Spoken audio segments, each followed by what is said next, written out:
बोलिए सर्व श्री आशुतोष महाराज जी की जय, सच्चे दरबार की जय।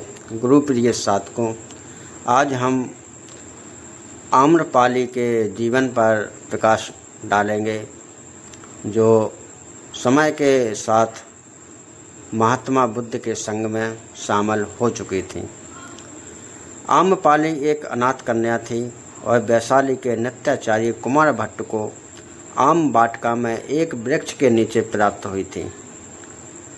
नित्याचार्य कुमार भट्ट एवं उनकी धर्मपत्नी मलका ने इस नवजात कन्या को पूरे हृदय से अपनी पुत्री के रूप में स्वीकार किया था। आम वृक्ष के नीचे मिली थी, इसलिए कन्या का नाम आम्रपाली रखा। नित्याचार्य कुमार भट्ट वैशाली में शास्त्रीय नृत्य के प्रसिद्ध आचार्य थे, अतः संगीत की तरुणों, स्वर लताओं एवं वाद्य यंत्रों की मनोरम तालों के बीच पुष्पित आम्रपाली नृत्य कला की ओर आकर्षित हुई। आम्रपाली नृत्य कला में आकर्षित हुए बिना न रह सकी। दुर्भाग्यवश यही आकर्षण उसके जीवन के लिए अभिशाप बन गया। उनके पिता कुमार भट्ट नहीं चाहते थे कि आम्रपाली नृत्य गायन करे, लेकिन विधि के लेख ने कुछ और ही लिख रखा था। वैशाली में एक कुप्रथा का प्रचलन था। जो भी युवती सर्वाधिक रूपमती होती, उसे समस्त नगरी की संपत्ति के रूप में नगर वधू घोषित कर दिया जाता था। इसका निर्णय समस्त जनपद के सेठ जो हुआ करते थे, उनके समक्ष एक नृत्य प्रतियोगिता के माध्यम से किया जाता था। इसलिए नित्याचार्य कुमार भट्ट ने अपनी पुत्री को समाज की कुदृष्टि से बचाने के लिए शुरू से ही उसे नृत्य कला से दूर रखने का भरकस प्रयास किया, पर ऐसा हो नहीं पाया। एक और यौवन में वृद्धि जन्म से ही अति सुंदर आम्रपाली का रूप दिन प्रतिदिन सौंदर्य की सीमा लांघने को तत्पर दिखता। वही दूसरी ओर था उसका नृत्य कला के प्रति रुझान। छुप छुप कर अपने पिता को अन्य छात्र छात्राओं को नृत्य करते हुए देखती और फिर शिक्षार्थियों की एड़ियों की तालबद्ध रूप से थिरकते हुए बड़े ध्यान से देखा करती थी। फिर किवाड़ के आड़ में उन्हीं स्पंदों, मुद्राओं और भृंगमालाओं का घंटों घंटों अभ्यास करती। यह सब आम्रपाली के दैनिक क्रम का हिस्सा बन चुका था। गुरु प्रिय साधकों, एक दिन माँ मालका ने आम्रपाली के इस रुझान को कई बार अनुभूत किया। उसे कितने ही बार समझाया, नित्य जगत से दूर रखने का पूरा प्रयास किया, पर विधि को कुछ और ही मंजूर था। आम्रपाली के मन मस्तक में बल्कि अंतःकरण में भी नृत्य के संस्कार बीज के रूप में कहीं छुपे हुए थे और वे अंकुरित हो उठे। अतः माँ ने ही अपनी पुत्री के संग सहानुभूति रखते हुए एक दिन उसके समक्ष अपने जीवन का एक रहस्य उद्घाटित किया। गुरुप्रिय साधकों, रहस्य यह था कि विवाह से पूर्व और राज दरबार की प्रमुख नर्तकी थी। साथ ही आम्रपाली की नृत्य कला की ओर बढ़ती क्षुधा का सम्मान करते हुए माँ मलका ने उसको गुप्त रूप से प्रशिक्षण देने का निर्णय कर लिया। अब क्या था, आम्रपाली अपनी माँ मलका के संग कई घंटों आम वाटिका में नृत्य कर अभ्यास करने लगी, परंतु आम्रपाली के मन में कहीं भी नृत्य को प्रदर्शित का विषय बनाने का संकल्प नहीं था। गुरु प्रिय साधकों, लेकिन समय एक ऐसा कर देता है कि इंसान को ना चाहते हुए भी वो करना पड़ता है। समय के साथ आम्रपाली युक्ति हुई। रूप सुंदरी आम्रपाली के पिता अपनी पुत्री के विवाह हेतु याचकों की सूची दिन प्रतिदिन बढ़ती देख चिंतित रहने लगे। एक बार वैशाली में अंतर्राज्यीय नृत्य प्रतियोगिता का आयोजन हुआ। नित्याचार्य कुमार भट्ट को राज्य की ओर से इसकी निर्णायक समिति में नियुक्त किया गया। पर इसी बीच पड़ोसी राज्य ने वैशाली को तत्कालीन सर्वश्रेष्ठ नर्तकी को ऐश्वर्य का लोभ देकर गुप्त रूप से अपनी ओर कर लिया। वह नृत्यांगना नृत्याचार्य कुंवर भट्ट की शिष्या थी और आम्रपाली की सहेली थी। अतः यह समाचार आम्रपाली तक पहुँचते देर न लगी। एक ओर अंतर्राज्यीय नृत्य प्रतियोगिता और दूसरी ओर अपने ही राज्य की नर्तकी लुप्त। ऐसे में वैशाली की गरिमा का क्या होगा? इसी चिंता को आत्मसात करते हुए आम्रपाली ने अंतर्राज्यीय नृत्य प्रतियोगिता में अपने राज्य का प्रतिनिधित्व करने का निर्णय लिया। गुरुप्रिय साधकों, अब क्या था? यौवन जिसके अंग संग में महकता था, जिसकी सांसों की ध्वनि से भी सन्नाटा खनक उठता था, ऐसे प्राकृतिक सौंदर्य की प्रतिमूर्ति आम्रपाली प्रतियोगिता क्षेत्र में उतर गई। मखमली वस्त्रों एवं रत्न जड़त आभूषणों से विभूषित होकर जब वह थिरकी तो ऐसा लगा मानो श्रृंगार रस भी फीका पड़ गया। वैशाली की यह प्रतियोगिता सभा विभिन्न राज्यों के नगर सेठियों से सज्ज थी।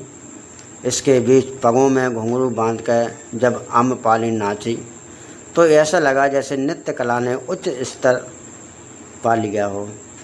अंततः निर्णायक मंडली द्वारा वैशाली को विजेता घोषित कर दिया गया। गुरुप्रिय साधकों,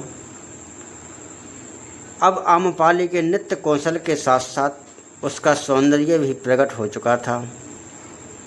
आम्रपाली को वैशाली की नगर वधू घोषित कर दिया गया। एक ओर वैशाली के श्रेष्ठियों के चेहरे पर कामुकतापूर्ण उत्साह और दूसरी ओर आम्रपाली के पिता के विवश तथा नम नेत्र। आम्रपाली अब क्या करे? उसने तो अपने जनपद के सम्मान के लिए स्वयं की आहुति दी थी, परंतु इससे तो उसका समस्त व्यक्तित्व और पारिवारिक जीवन भस्मीभूत हो जाएगा। आम्रपाली ने नगरवधू की पदवी को अस्वीकार कर दिया।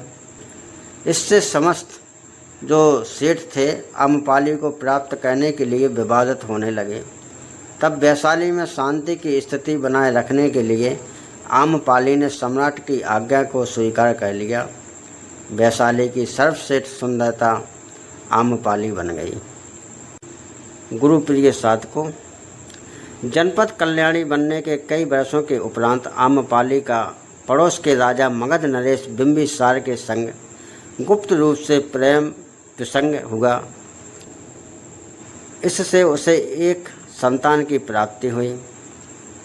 जब यह घटना वैशाली में प्रकट हुई तो आम्रपाली को राजद्रोह के आरोप में कारागार में डाल दिया गया। अपनी प्रेयसी को मुक्त कराने के लिए मगध के राजा बिंबिसार ने वैशाली पर आक्रमण कर दिया। परिणाम स्वरूप वैशाली परास्त हुई। तदुपरांत राजा बिंबिसार ने आम्रपाली को ससम्मान अपनी धर्मपत्नी और रानी बनाने का प्रस्ताव दिया, पर अपने राज्य की असमता का मान रखते हुए आम्रपाली ने उक्त प्रस्ताव को अस्वीकार कर दिया। राज्य के लोगों को आम्रपाली का रानी बनना स्वीकार नहीं था। गुरुप्रिय साधकों, तो आम्रपाली ने खुद ही इस प्रस्ताव को अस्वीकार कर दिया था। जीवन के इस पड़ाव पर आम्रपाली के हृदय में ईश्वरीय भक्ति का अंकुरित हुआ। उस काल में महात्मा बुद्ध आध्यात्म के संवाहक के रूप में जनमानस को ईश्वरीय दर्शन की सनातन पद्धति ब्रह्म ज्ञान का तत्कालीन नाम प्रदान किया करते थे। आम्रपाली के मन में महात्मा बुद्ध के दिव्य वचन गुंजमान रहते। मानव शरीर परिवर्तनशील है। जो शारीरिक सौंदर्य भूतकाल में था वह आज नहीं है, जो आज है वह कल नहीं होगा। यौवन काल की काया जितनी सरस होती है उतनी ही बुढ़ापे में विरस हो जाती है। फिर इस क्षणभंगुर सौंदर्य पर इतना गर्व क्यों? इसे तो परमात्मा के वस्तुओं से शालीन बनाओ। जीवन की सार्थकता मनमाने ढंग से जीने में नहीं है। यह जीवन तो एक महान कार्य हेतु बलिदान करने के लिए मिला है। अंततः अपने वास्तविक अस्तित्व को तलाशती हुई आम्रपाली महात्मा बुद्ध के चरणों में समर्पित हुई। उपस्थित हुई संघ में आम्रपाली को लेकर तरह तरह की धारणाएं सुनने को मिल रही थीं, परंतु तथागत बुद्ध वह सत्ता है जो समस्त सामाजिक धारणाओं से परे हैं। वे जीव में महिला या पुरुष या उसके पाप या पुण्य को नहीं, अपितु मात्र उसके आत्मिक स्वरूप को देखते हैं। ऐसे समदृष्टा करुणा निधान बुद्ध ने आम्रपाली को उसके आत्मिक अस्तित्व का साक्षात्कार कराकर उसे भिक्षुणी का स्थान एवं सम्मान प्रदान किया। आम्रपाली ने अपनी संपूर्ण संपत्ति, भवन, धन, ऐश्वर्य, आम्रवन इत्यादि महात्मा बुद्ध के चरणों में अर्पित कर दिए। अपने पुत्र को तो वह पहले ही समर्पित कर चुकी थी।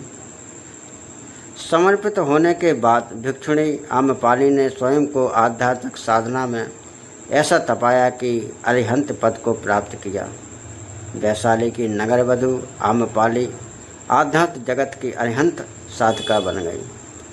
तो गुरु प्रिय साधकों, जीवन की गति किस प्रकार मुड़ जाए यह हम सभी को कुछ पता नहीं होता है, लेकिन एक बात ज़रूर है आम्रपाली के जीवन से कि आम्रपाली का जीवन बहुत कठिनाईपूर्ण रहा और वो नित्यांगना थी, लेकिन जब ईश्वर ने उनके ऊपर कृपा की तो वो आध्यात्मिक की ओर मुड़ गई और अपने जीवन का, अपने मनुष्य जन्म के जीवन का कल्याण किया। तो गुरु प्रिय साधकों, हम जैसे भी हैं अच्छे हैं और अपने दरबार से जुड़े रहें, अपने महाराज जी से जुड़े रहें, यही सब विचार हैं। तो बोलिए सतगुरु महाराज की जय, सच्चे दरबार की जय।